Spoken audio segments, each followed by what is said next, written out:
Sound को सुनो, nature का साउंड है, बिल्कुल नेचुरल साउंड है।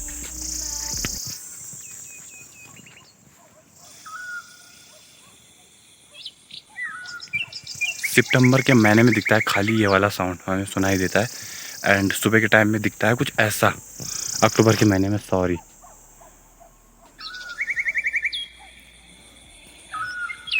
और अगर गांव में रहते हो तो फिर बहुत सारे साउंड आते हैं, बट यहाँ पर थोड़ा सा जंगल है ऊपर की साइड, इसलिए ये वाला साउंड आ रहा है। और ये साउंड अगर आपको अच्छा लगा नेचुरली तो लाइक सब्सक्राइब कर लेना।